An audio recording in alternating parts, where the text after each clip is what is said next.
로마서 8장 18절에서 25절까지 저와 여러분이 한 절씩 번갈아 가면서 읽도록 하겠습니다. 제가 먼저 18절을 읽습니다.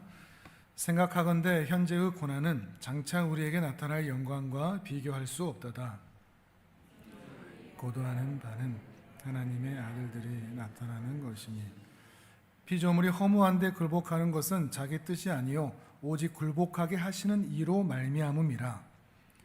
말하는 것은 피조물도 썩어짐의 종노릇함 돼서 해방되어 하나님의 자녀들의 영광의 자유에 이르는 것이니라. 피조물이 다 이제까지 함께 탄식하며 함께 고통을 겪고 있는 것을 우리가 아느니라. 또한 우리 곧 성령의 처음 익은 열매를 받은 우리까지도 속으로 탄식하며 양자 될 것 곧 우리 몸의 속량을 기다리느니라. 우리가 소망으로 구원을 얻었음에 보이는 소망이 소망이 아니니 보는 것을 누가 바라리요?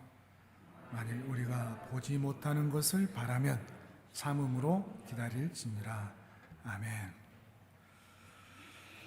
오늘은 고난에 대한 이야기를 함께 좀 나누어 보려고 합니다. 고난에 대한 주제는 반가운 주제가 별로 아니죠. 우리 중에 취미 삼아 고난 당하시는 분 계십니까? 고생하는 것이 즐거운 분 계실까요? 어려운 일 만날 때마다 행복하다라고 생각하고 말씀하시는 분 계실까요? 그렇게 사는 것을 즐기는 사람은 단 한 사람도 없습니다. 내 눈앞에 고생이 딱 있다 그러면 우린 다 그걸 피해가고 싶죠. 어떻게든 그걸 안 만나고 싶고 그것을 건너뛰고 싶은 마음이 우리들의 마음입니다. 그런데 지난주일에도 그 말씀을 드렸지만 예수님의 영광에 참여하는 자들은 예수님의 고난에 함께 동참한다라는 말씀을 드렸습니다. 고난에 대한 새로운 인식을 우린 지난주에 함께 생각을 해보았는데요. 잠깐 그 말씀을 다시 한번 볼까요? 우리 성경을 보면서 17절 말씀을 같이 보겠습니다. 8장 17절 같이 읽습니다. 시작. 자녀이면 또한 상속자 곧 하나님의 상속자요 그리스도와 함께한 상속자니 우리가 그와 함께 영광을 받기 위하여 고난도 함께 받아야 할 것이니라. 아멘. 우리는 고난 그러면 매우 부정적인데 성경은 고난을 그다지 부정적으로 말하고 있지를 않습니다.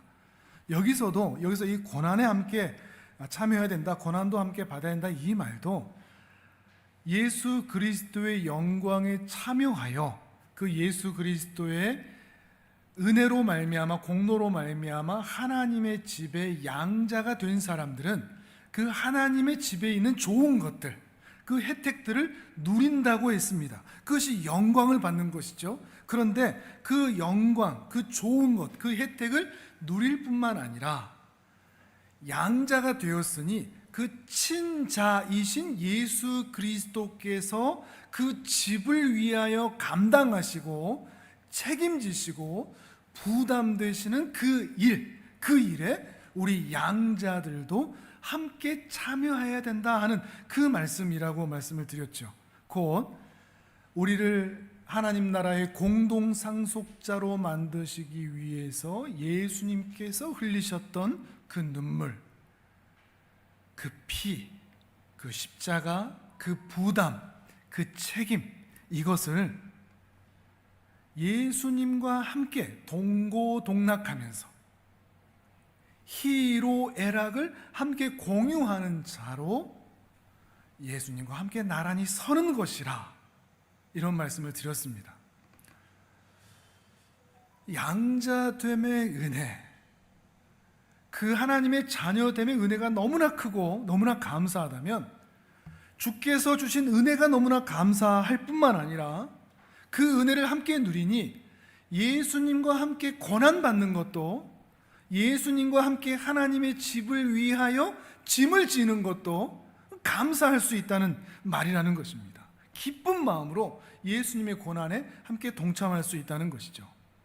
그런 예를 들어드렸죠. 아이가 어렸을 때는 엄마 아빠가 해주는 거 그냥 받아 먹기만 했습니다. 해주는 옷 입고 해주는 대로 살았습니다. 그런데 조금만 더 성장하고 자라면 그리고 그 아빠를 그 엄마를 사랑하게 되고 그 부모의 헌신에 대해서 이해하게 되면 나도 뭐라도 하나 하고 싶은 마음이 든다고 했습니다. 그건 희생이 아니죠. 억울한 일이 아닙니다. 고난이 아닙니다. 즐거운 일이 되는 것이죠. 청소를 하고 쓰레기를 버리고 상을 닦고 상을 차리고 하는 일들, 집에 기여하는 일들을 통해서 말이죠. 그리고 그렇게 기여하는 일들을 통해서 그 자녀는 그 가족의 일원이 되어가는 것입니다. 구성원이 되어가는 것이죠. 가족이 되어가는 것입니다.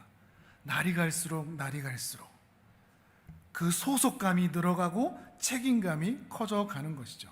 마찬가지로 우리가 그렇게 그리스도의 고난을 기쁜 마음으로 이해하게 될 때, 하나님의 집을 위하여 섬기는 그 일을 행복하게 여기게 될 때, 고아의 마인드에서 아들의 마인드로, 거지의 근성에서 왕자의 품격으로, 사단의 자식에서 하나님의 아들의 신분으로 변화되어 간다는 것입니다.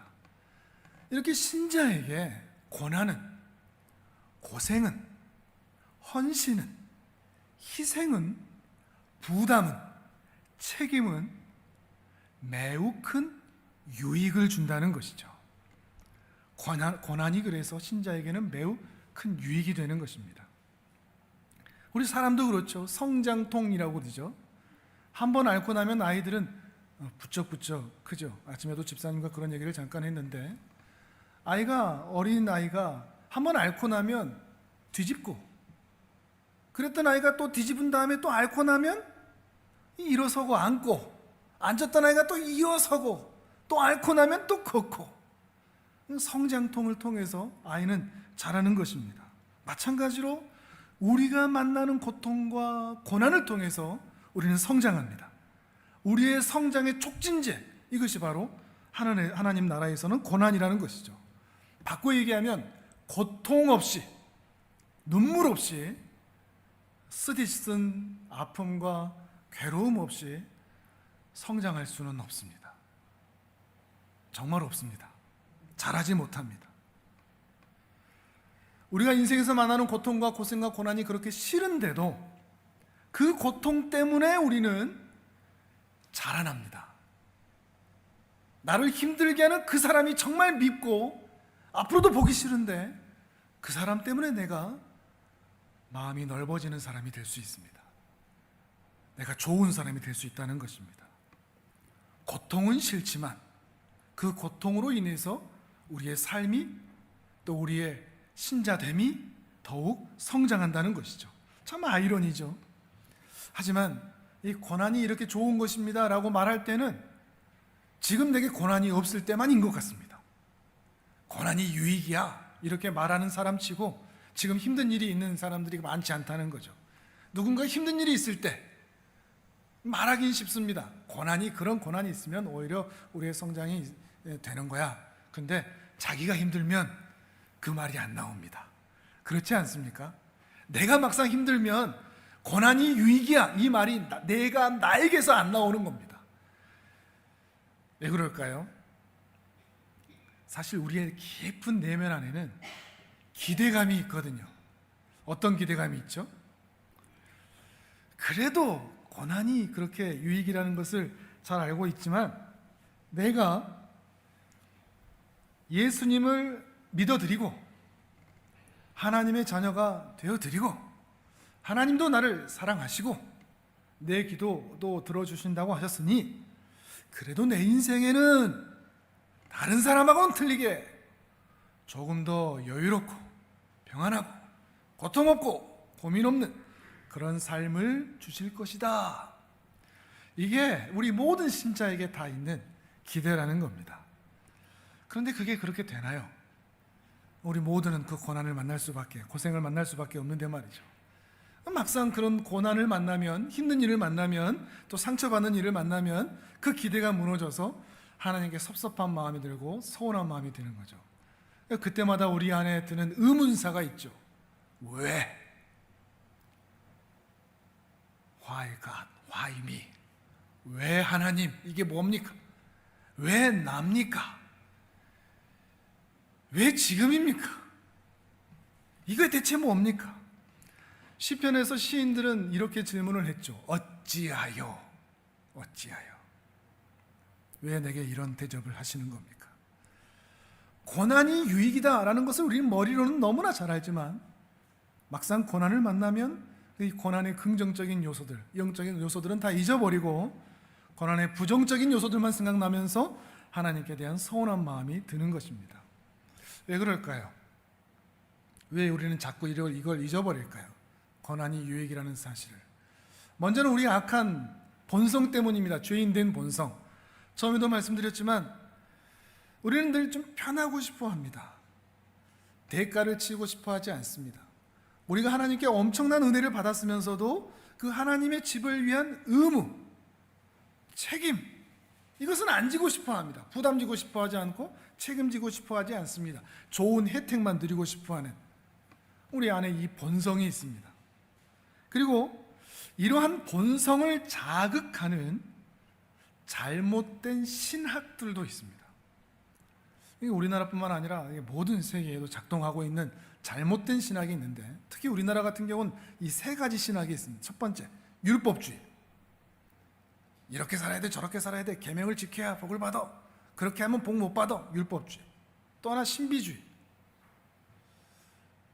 자기가 신령한 사람이고 싶은. 어떤 사람들은 좀 기도 좀 안 했으면 좋겠습니다. 그런 사람들은 기도를 좀 중단했으면 좋겠습니다. 기도한다는 것으로 자기가 모든 것을 다 하는 것처럼 다른 사람을 평가하고 비난하고 하는 신비주의. 그리고 지금 말씀드리려고 하는 세 번째가 기복주의입니다. 이 세 가지가 우리 악한 본성들의 자극이 되어서 우리로 하여금 잘못된 길로 가게 만듭니다. 실제로 우리나라도 1970년대, 80년대 산업이 발전을 하게 되면서 한국 교회도 큰 영향을 받게 되었는데, 그 발전되는 상황 가운데 그때 당시 가장 유행했던 말씀 혹시 뭔 줄 아십니까? 화면에 한번 보실까요? 요한 3서 2절입니다. 같이 한번 읽겠습니다. 시작. 사랑하는 자여, 내 영혼이 잘됨 같이 내가 범사에 잘되고 강건하기를 내가 간구하노라. 아멘. 하나님의 사랑을 입은 자여, 너의 영혼이 이미 잘 되었지? 그러니까 이제 범사에 잘 될 거야. 모든 일에 강건할 거야. 영혼이 잘 되었으니 육체적으로도 사회적으로도 출세할 거야. 소위 혹시 아십니까? 삼박자 축복이라는, 지금은 이제 작고하고 안 계시지만 소천하셨지만 대형 교회, 우리 지구상에서 가장 큰 교회의 규모라고도 말을 하는데요, 산업화 시대에 너도 나도 부자가 되고 싶을 때 이 삼박자 축복에 대한 이 말씀을 선언하자 많은 사람들이 솔깃했습니다. 아, 구원받으면 사회적으로도 출세하고 부자 될 수 있구나. 근데 그 시절엔 또 그게 또 쉬웠거든요. 그런 물결이었으니까, 흐름이었으니까. 그러니까 정말 그런 줄 알고 사람들이 부자 되기 위해, 출세하기 위해서 교회를 다니게 되는 그 일들이 생겨났죠. 이것을 번영신학, 그리고 기복주의, 복을 비는 기복주의라고 부릅니다. 하지만 이건 진리가 아닙니다. 사실도 아니고요, 옳지도 않습니다. 예수 잘 믿으면 무조건 출세하나요? 그 시절의 흐름은 그게 가능했죠. 이 시절에는 우리가 뭐라고 얘기할 수 있을까요? 예수를 잘 믿으면 자녀들이 다 좋은 대학 가고 좋은 직장 얻나요? 예수님을 잘 믿으면 암에 걸리지 않나요? 암에 걸리는 사람들은 믿음이 안 좋은 사람들이었을까요? 자식들이 출세하지 못하면 믿음이 안 좋아서 그런 것이었을까요? 한국 교회는 그래서 이분법에 빠졌습니다. 잘 되고 성공하고 복받고 뭔가 흐름이 좋고 큰 집 살고 대기업 들어가고 승진하고 그러면 저 사람은 하나님의 복을 받은 사람. 근데 지방에서 대학 나오고, 아니 대학도 못 나오고, 작은 회사 다니고, 매출도 형편없고, 자주 아프고, 자식도 못 낳고, 건강도 안 좋고, 그러면 저 사람은 하나님의 복을 못 받은 사람, 아니면 뭔가 잘못한 게 있는 사람. 문제는 이 철진한 번영신학 기복주의가 지금 우리 이 시대를 살아가는 우리의 내면 안에도, 신앙 의식 안에도 그렇게 잠재되어 있다는 겁니다. 여러분은 부인할지 몰라도, 기복주의에 빠지면 안 되지라고 말할지 몰라도, 여러분의 내면 안에, 의식 안에는 그렇게 이미 생각하고 있는 마음이 자리 잡아 있다는 것입니다. 남녀노소를 분문하고 말이죠. 잘되고 성공하는 것이 믿음이 좋은 것이라는 그 인식을 이미 갖고 있는 거죠. 뭔가 잘못되고 내 상황에 뭔가 꼬인다. 그럼 내가 뭔가 잘못한 게 있나? 그런 인식을 우리가 갖는다는 말입니다. 하지만 고난은 그런 의미가 아닙니다. 하나님께서 우리에게 주시는 고난은 벌이 아닙니다. 저주가 아닙니다. 고난은 고아의 빈약함을 아들의 풍요로움으로 만드는, 거지의 근성을 왕자의 품격으로 만드는, 사단의 자식을 하나님의 자녀로 만들어내는 하나님 나라의 왕가 교육 프로그램입니다. 안 믿으시는 눈치인데 성경은 다 그렇게 이야기하고 있습니다. 고난은 복입니다. 아멘 하실 수 있겠습니까? 고난은 복입니다. 고난은 은혜입니다. 고난은 우리를 하나님의 자녀답게 만들어냅니다. 고난에 대한 올바른 시각을 가질 수 있다면 좋겠습니다. 고난은 벌이 아닙니다. 고난은 심판이 아닙니다. 고난은 믿음 없음이 아니라는 말입니다. 오늘 말씀이 우리로 하여금 고난에 대한 올바른 시각으로 교정시켜주고 있습니다. 첫 번째, 왜 고난이 있는가? 두 번째, 고난을 만날 때 신자는 어떻게 해야 되는가? 먼저 첫 번째, 왜 고난이 있는가? 우리의 질문이죠. 하나님께서 그렇게 우리를 사랑하신다면서, 양자 삼으셨다면서, 공동상속자로 삼으셨다면서 자녀된 우리의 삶에 왜 고난이 끝나지 않는가?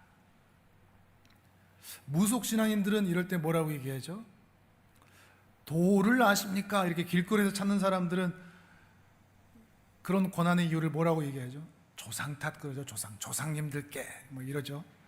묘자리가. 불교로 대표해 볼 수 있겠는데 어떤 종교에서는 인간의 탐욕 때문에, 욕심 때문에 사람들은 고생을 하고 고난을 당한다라고 얘기하기도 합니다. 우리도 그렇게 생각하고 있을 수도 있습니다. 고난은 어떤 이유가 있을 것이다. 근데 여러분, 많은 고난들 중에 이유를 알 수 없는 것이 훨씬 더 많습니다. 우린 자꾸 그걸 파헤치려고 하죠. 이유를 알 수 없는 고난들이 너무나 많습니다. 나는 술을 마시지 않고 정석으로 차선을 지키며 운전하고 있는데 건너편에서 음주운전하고 또 차선을 지키지 않은 차가 나를 들이박아서 사고가 나서 내가 장애를 입었다면 그건 조상 탓입니까? 탐욕 때문일까요? 아니면 운이 없는 걸까요?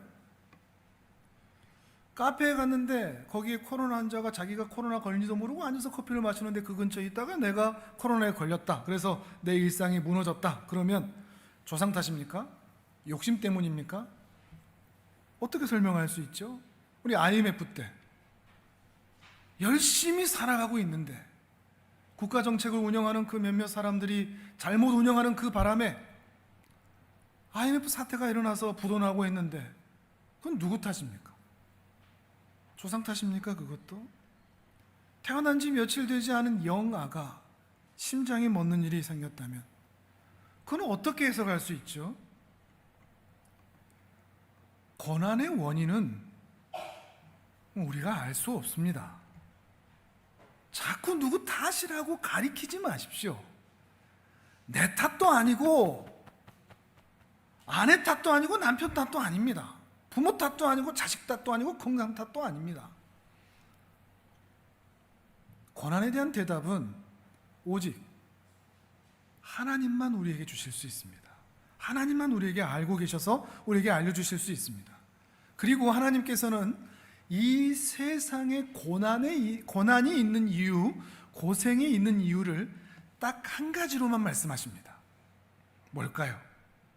오늘 본문에서도 그리고 성경 전체에서도 이 세상에 고난이 있는 이유는 인간의 죄의 문제라고 말씀하십니다.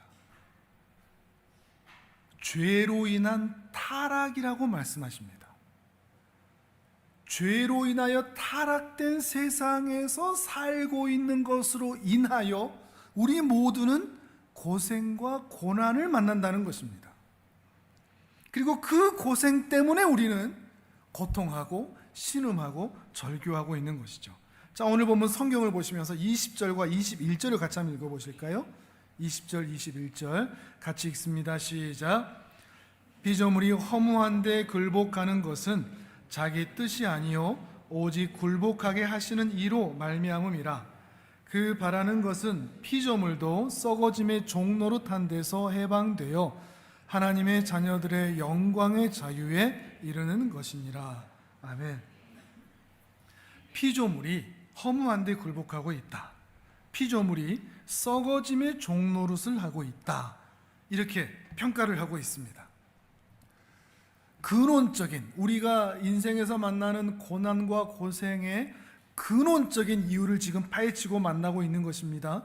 격가지들, 눈에 나타나는 현상들로서의 고난의 원인이 아니라 근원적인 원인, 그것은 피조물의 썩어짐, 그 상태를 보면서 우리가 확인할 수 있다는 것이죠.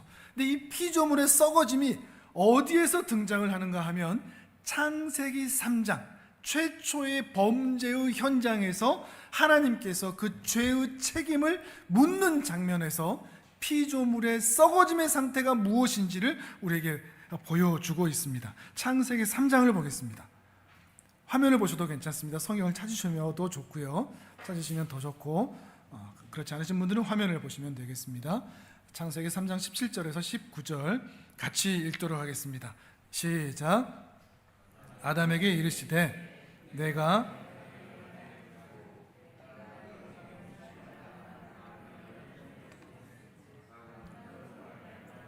저주를 받고 너는 내 평생에 수고하여야 소산을 먹으리라. 땅이 내게 가시덤불과 엉겅퀴를 낼 것이라. 내가 먹을 것은 밭의 채소인즉 내가 흙으로 돌아갈 때까지 얼굴에 땀을 흘려야 먹을 것을 먹으리니 내가 그것에서 취함을 입었음이라. 너는 흙이니 흙으로 돌아갈 것이니라. 아멘. 죄의 결과로 인한 우리가 경험하게 될 우리 몸의 변화입니다. 또 피조물의 변화이기도 하고요. 땅이 저주를 받았다 그러죠.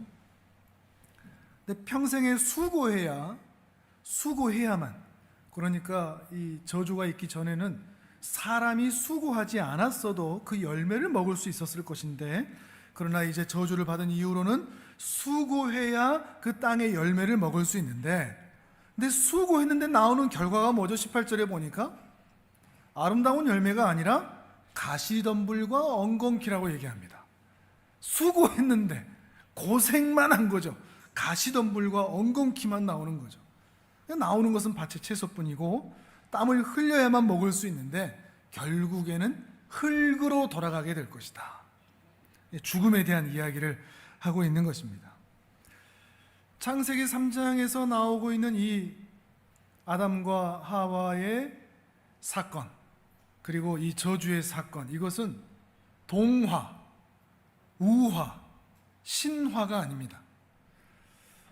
어떤 결정적인 실질적인 증거가 있어서 이렇게 말씀을 드리는 것이 아니라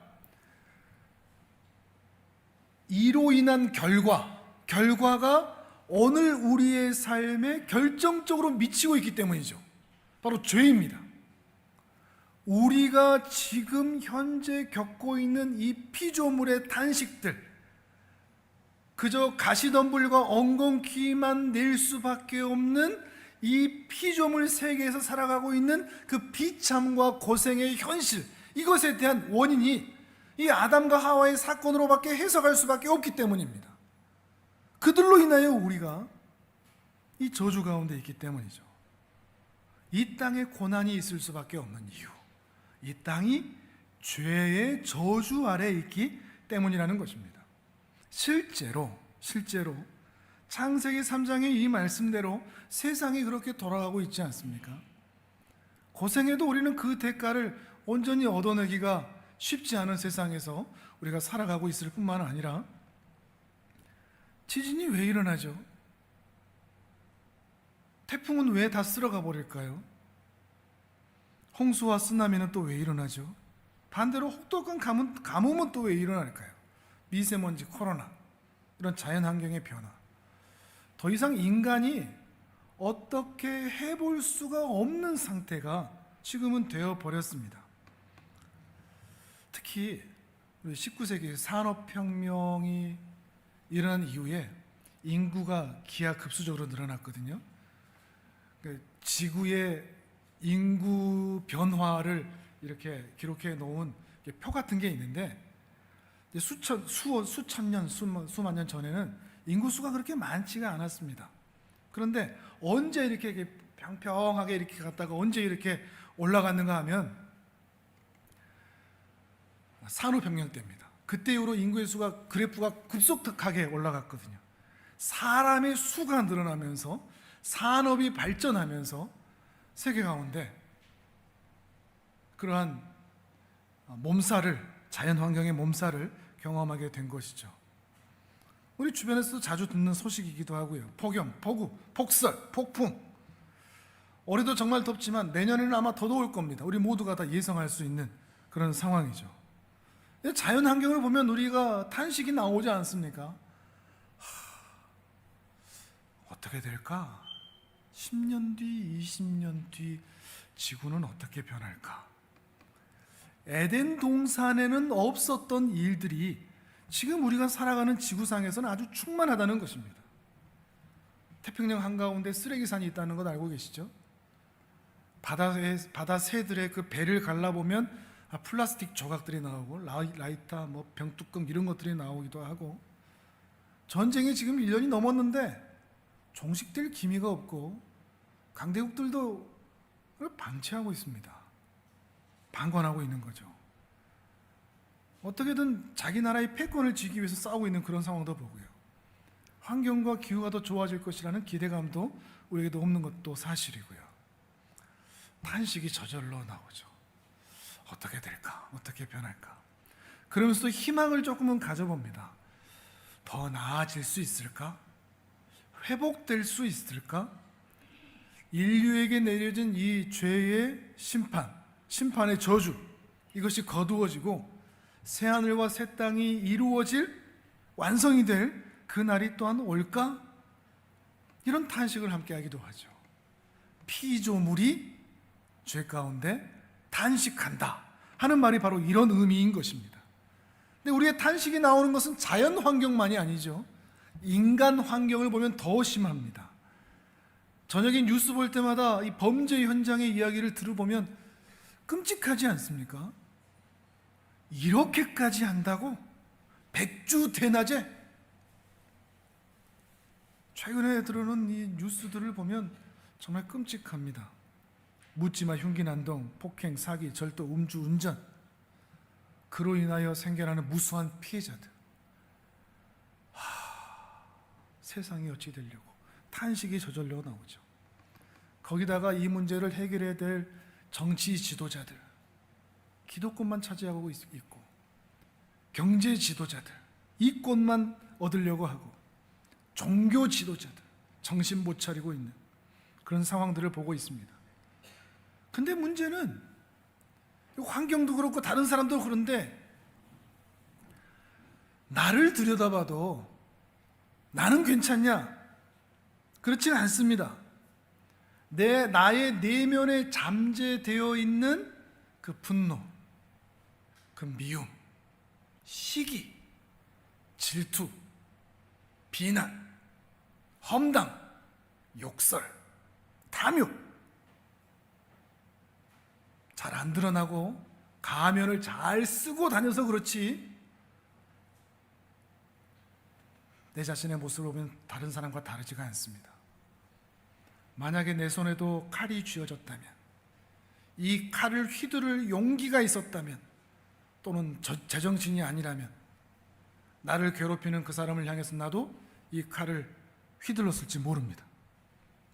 그럴 잠재력이 내게도 있습니다.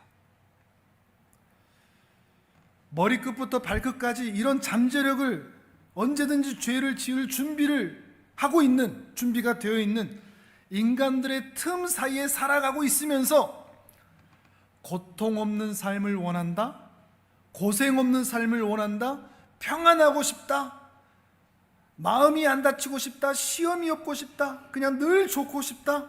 아닙니다. 절대 불가능합니다. 불가능한 일입니다. 바다의 선원이 고기 잡으러 나가서 파도가 안 치면 좋겠다라고 얘기하는 것과 똑같습니다. 인생은 정말 고해와 같다고 그러죠. 고통스러운 바다와 같다고 얘기합니다.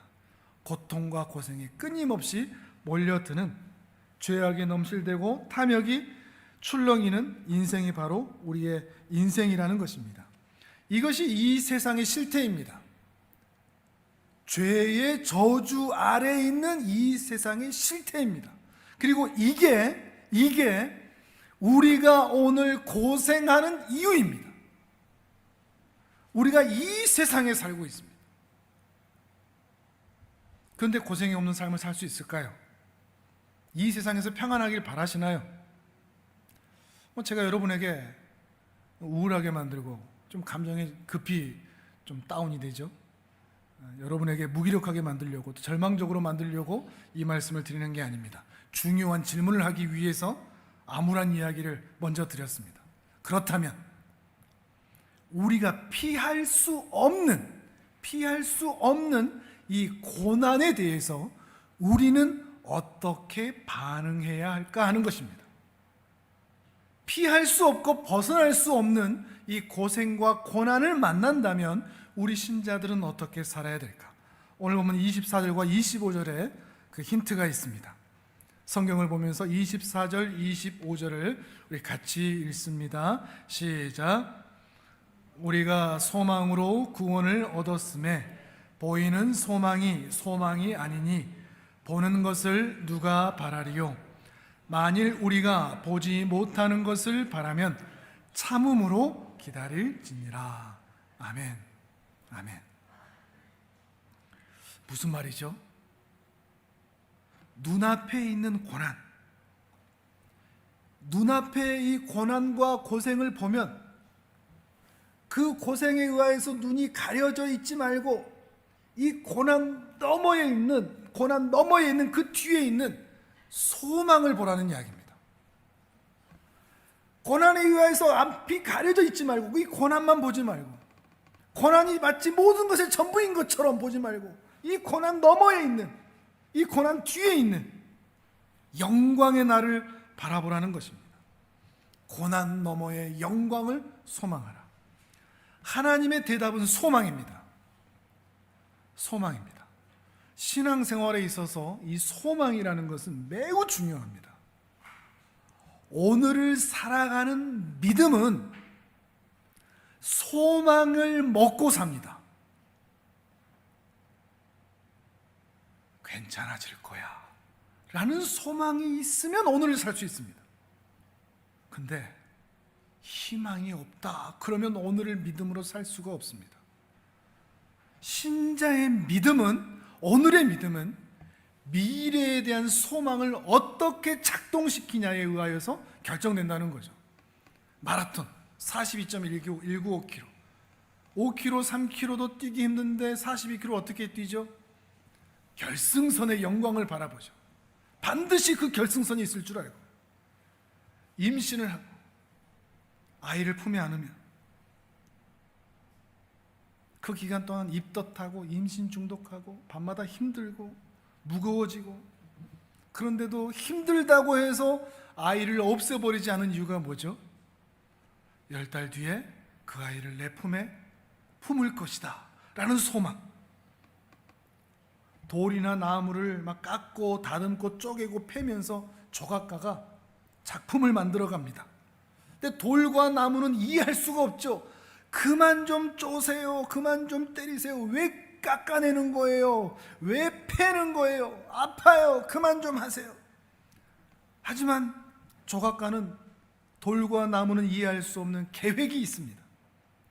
조각가의 마음에 그려진 그 그림이 완성된 그날까지 돌과 나무를 향한 패고 깎고 다듬고 갉아내는 일을 멈추지 않을 것입니다. 하나님도 그렇습니다. 거지를 왕자로 만들기 위해서, 고아를 아들로 만들기 위해서, 사단의 자녀를 하나님의 자녀로 만들기 위해서 하나님은 우리를 향한 손길을 멈추지 않을 것입니다. 우리가 아우성을 쳐도 하나님 그만 좀 하세요. 힘들다고요, 아프다고요, 그만 좀 패라고요, 소리쳐도, 아우성을 쳐도 엄마가 아이를 지우지 않는 것처럼 하나님도 우리를 향한 그 손길을 포기하지 않으신다는 것입니다. 20절과 21절도 읽어보겠습니다. 성경을 보겠습니다. 20절 21절 시작. 피조물이 허무한데 굴복하는 것은 자기 뜻이 아니요 오직 굴복하게 하시는 이로 말미암음이라. 그 바라는 것은 피조물도 썩어짐의 종노릇한 데서 해방되어 하나님의 자녀들의 영광의 자유에 이르는 것이니라. 아멘. 이 소망이죠. 하나님의 자유의 영광에 이르는 것. 조각가가 그 돌과 나무를 향한 주권적인 계획이 있듯이 하나님도 우리를 향한, 우리를 작품으로 만들기 위한 목적과 계획이 있습니다.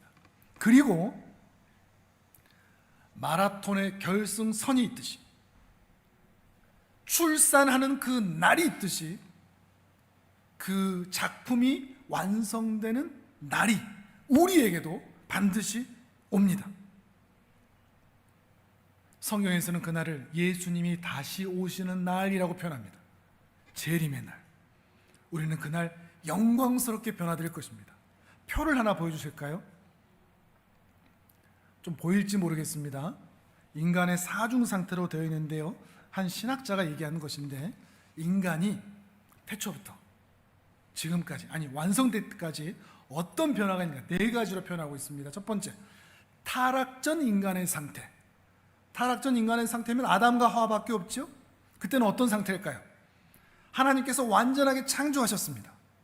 흠이 없습니다. 결점이 없습니다. 그러나 하나님께서 그 완전한 인간에게 자유우주를 주셨기 때문에 선을 행할 수도 있고 악을 행할 가능성도 가지고 있었습니다.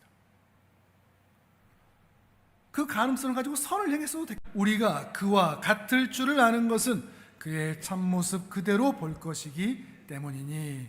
아멘. 우리는 예수님을 닮은 사람으로 새로워질 것입니다. 가슴 뛰는 소망이죠. 우리의 영혼만 아니라 우리 육체도 완전히 달라지고요, 이 땅을 떠날 때 우리는 아예 다시 태어나는 겁니다. 다시는 재채기 한번 하지 않아도 되는, 천국에는 병원이 없다는 걸 알고 계십니까? 우리 상우 형제 수술했는데 수술할 필요가 없습니다.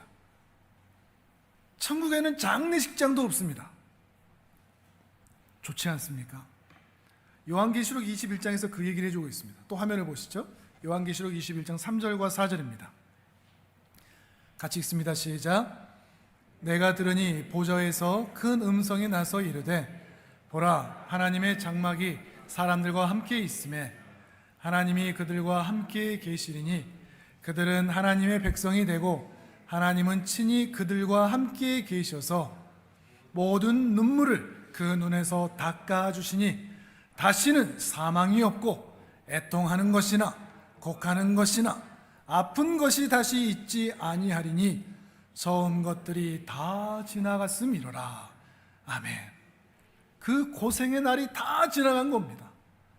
다시 한번 재치기 한번 하지 않을 세상에서 태어납니다. 이게 제가 만든 얘기가 아닙니다. 방금 읽은 요한계시록 21장의 이야기를 제가 그렇게 바꾼 겁니다. 하던 신음소리가 우와 하던 탄성소리를 혹시 여러분 바뀌지 않으십니까? 하나님의 나라가 정말 임하면 좋겠다, 이런 마음이 들지 않으십니까?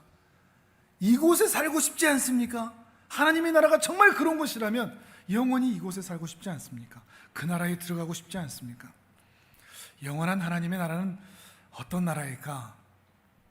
언젠가 그런 예를 들어드린 적이 있는데, 뱃속의 태아가 인지 능력이 다 있다고 생각하면 뱃속의 태아가 생각하는 세상은 어떤 세상일까요?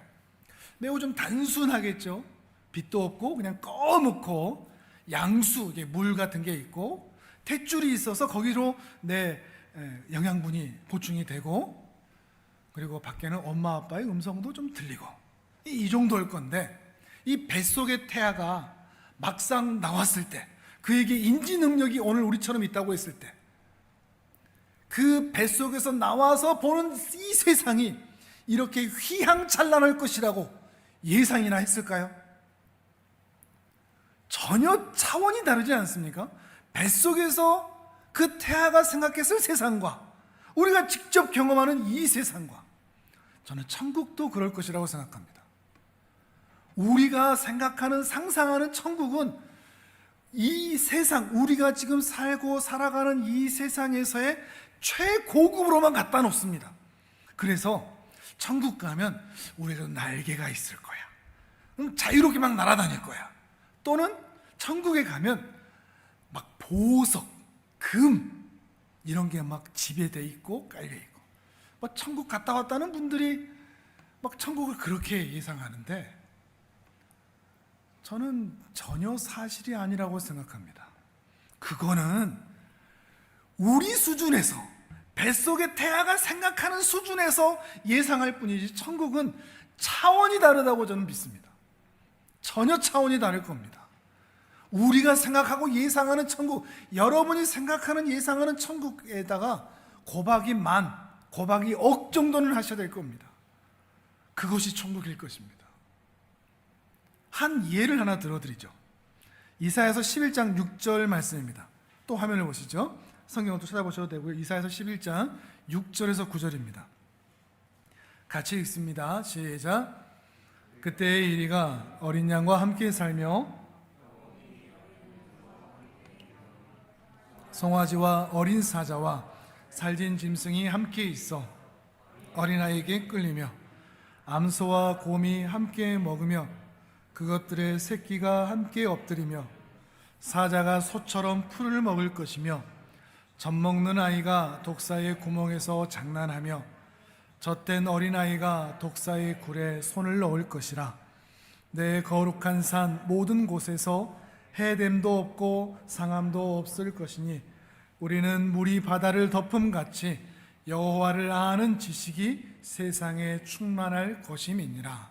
아멘. 천국은 이런 곳입니다. 금, 은, 천사의 날개 이런 곳이 아니라 단지 동물만의 이야기가 아니죠.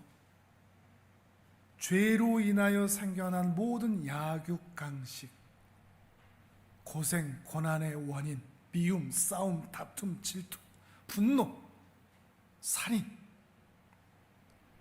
어린아이가 독사의 굴에 손 놓고 사자와 어린 양이 함께 뒹구는, 가장 높은 자가 낮은 자를 섬기는 나라, 모든 질서와 모든 체제가 역전된 나라, 전혀 예상이 되지 않는 나라, 모든 것이 다 변하는 나라, 그러한 나라를 하나님의 나라라고 얘기를 합니다. 찜질방에 가면 옷을 입죠. 찜질방 옷. 거기가 하나님 나라 같습니다. 왜냐하면 거기는 옷으로 사람을 구별하지 않거든요. 다 찜질방 옷 입고 있으면 부자도 가난한 것도 남자도 여자도 건강한 사람도 장애인도 구별되지 않습니다. 다 똑같습니다. 또 하나가 있습니다. 찜질방 들어가면 다들 뽀샤시해서 예쁘거든요. 다들 예뻐 보이죠. 천국도 그럴 겁니다. 모두가 다 함께 행복한 나라, 괴롭힘이 없는 나라, 서로를 사랑하는 나라, 모두가 다 아름다운 나라. 우리의 소망이 이것입니다. 그 날이 반드시 온다. 그 하나님의 나라는 반드시 이루어진다. 지금 내가 고통, 고생, 아픔, 힘듦 때문에 짓눌릴 때 이거에 대한 원인을 찾고 이거에 대한 해결 방법을 찾는 것으로 우리의 모든 에너지를 쏟는 것이 아니라 바로 그때 가려져 있던 내 눈, 고생과 고난 때문에 가려졌던 그 눈을 풀어서 그 고난 너머에 있을 영원한 하나님의 나라를 바라보는 겁니다. 천국을 소망하는 거죠. 하나님 나라를 바라보는 것입니다. 그 날은 반드시 온다. 10개월의 그 잉태의 수고, 그 마지막 순간에는 가장 극심한 고통이 그날 기다리고 있지만 그러나 반드시 내 아이를 품에 안을 그날이 반드시 온다는 것을 확인하듯이 마라톤의 결승선을 반드시 지나게 될 것이라는 믿음이 있는 것처럼 장기를 잘라내고 암덩어리를 제거하면 이 고통스러운 순간을 지나가면 그 이후에 반드시 다른 차원의 건강한 삶이 기다리고 있는 것처럼 주님이 오시는 날 다시는 절망하지 않을 그 소망의 날이 우리에게 있다. 이걸 바라보는 것입니다. 정말로 주님이 올까요? 구약 백성들은 예수님의 초림을 기다렸습니다. 메시아가 오시나. 왔습니까? 안 왔습니까? 구약 백성들 중에 그걸 본 사람들은 극히 일부죠. 메시아가 온 것을 본 거는 그 유대 땅, 그 땅 살았던 그 사람들만 봤죠. 구약의 무수한 신자들은 예수님의 메시아를 기다렸지만 정말 올까 말까 했지만 정말로 왔습니다. 이제 신약 백성들에게 남아있는 시험이 이겁니다. 초림 때 오셨는데 재림 때 오실까요? 안 오실까요? 오시죠. 초림 때 예수님이 오셨는데 재림 때 왜 안 오시겠습니까? 긴가민가 할 이유가 없는 겁니다. 그리고 예수님이 재림하시면 그 모든 일들이 다 완성된다는 것입니다. 그 날을 바라보면서 우리가 해야 할 게 있습니다. 참고 견디고 인내하는 겁니다. 참고 견디고 인내하는 것. 사도 바울, 이 로마서 8장을 기록한 사도 바울이 정말 위대한 복음 전도자고 사명자인데 수많은 교회들을 세웠고 수많은 사람 하나님께 돌아오게 했는데 이런 사람들은 아프면 될까요? 안 될까요? 이렇게 하나님 나라를 위해 수고한 사람들 고난을 받으면 될까요? 안 될까요? 하나님께서 고난을 주시면 될까요? 안 될까요? 안 될 것 같지 않습니까? 그런데 사도 바울은 전혀 그러지 않았습니다. 한 예를 보시죠. 고린도후서에 보면 사도 바울이 당한 고난의 일부를 이렇게 공개하고 있습니다. 고린도후서 11장 24절 이하의 말씀입니다. 같이 한번 읽어보시죠. 시작. 유대인들에게 40에서 하나 감한 매를 5번 맞았으며 3번 태장으로 맞고 1번 돌로 맞고 3번 파선하고 일주야를 깊은 바다에서 지냈으며 여러 번 여행하면서 강의 위험과 강도의 위험과 동족의 위험과 이방인의 위험과 시내의 위험과 광야의 위험과 바다의 위험과 거짓 형제 중의 위험을 당하고 또 수고하며 애쓰고 여러 번 자지 못하고 줄이고 목마르고 여러 번 굶고 춥고 헐벗었노라. 이 외의 일은 고사하고 아직도 날마다 내 속에 눌리는 일이 있으니 곧 모든 교회를 위하여 염려하는 것이라. 아멘. 평생 이런 수고를 하며 살았다는 겁니다. 자살해도 이상하지 않았어요. 우울증 걸려도 이상하지 않았어요. 근데 사도 바울은 왜 자살하지 않았을까요? 눈앞에 이런 수많은 위험만 보고 살지 않았습니다. 위험을 걷어냈습니다.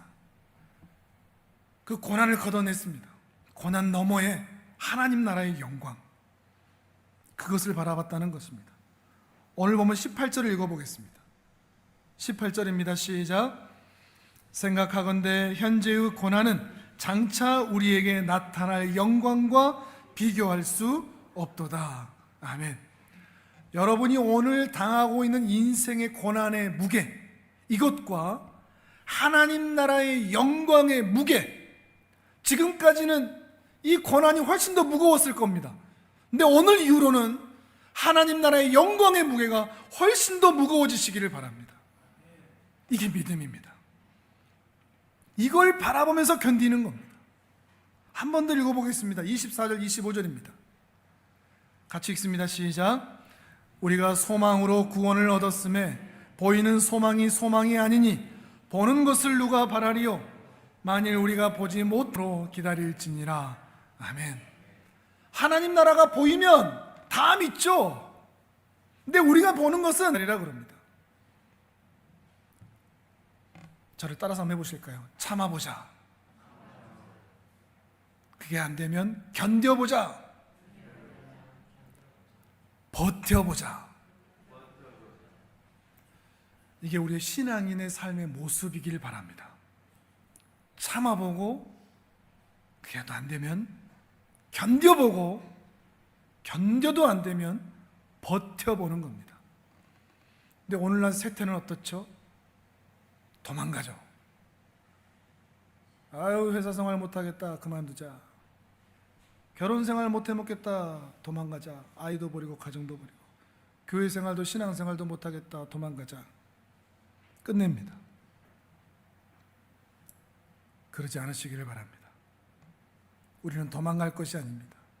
견디고 버티고 참는 것입니다.